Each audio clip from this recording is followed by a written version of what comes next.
প্রিয় দর্শকবৃন্দু, আমন্ত্রণ জানাচ্ছি এখনই সময় টিভির পক্ষ থেকে। শুরুতে থাকছে আন্তর্জাতিক সংবাদ শিরোনাম। আবুধাবির শেখ জায়েদ গ্র্যান্ড মসজিদ পরিদর্শন করলেন ট্রাম্প। আবুধাবির crown prince Sheikh Khalid bin Mohammed bin Zayed Al Nahyan এবং মার্কিন প্রেসিডেন্ট ডোনাল্ড ট্রাম্প যৌথভাবে বিশ্বের অন্যতম বৃহৎ ও আধুনিক ইসলামিক স্থাপত্যের নিদর্শন শেখ জায়েদ গ্র্যান্ড মসজিদ পরিদর্শন করছেন।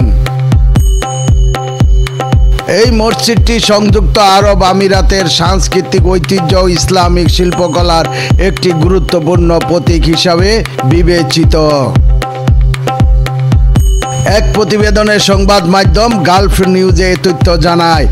এই ঐতিহাসিক সফরে ট্রাম্প মসজিদের বিশাল প্রাঙ্গণ, জাঁকজমকপূর্ণ স্থাপত্য এবং ইসলামী শিল্পকলার নিদর্শনগুলো ঘুরে দেখেন।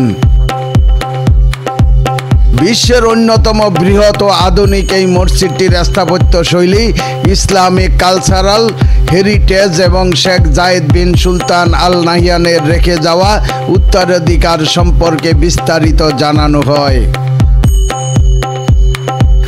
মসজিদটি সংযুক্ত আরব আমিরাতের প্রতিষ্ঠা ও প্রথম রাষ্ট্রপতি শেখ জায়েদ বিন সুলতান আল নাহিয়ানের স্বপ্নের বাস্তবায়ন।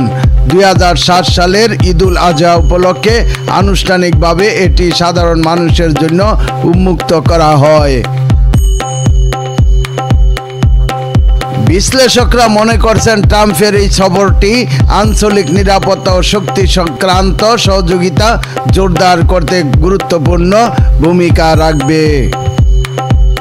প্রিয় দর্শকবৃন্দু, আজকের প্রতিবেদন এই পর্যন্তই শেষ করছি। আমি মনসুর রহমান পাশা, এখনই সময় টিভি। আল্লাহ হাফেজ।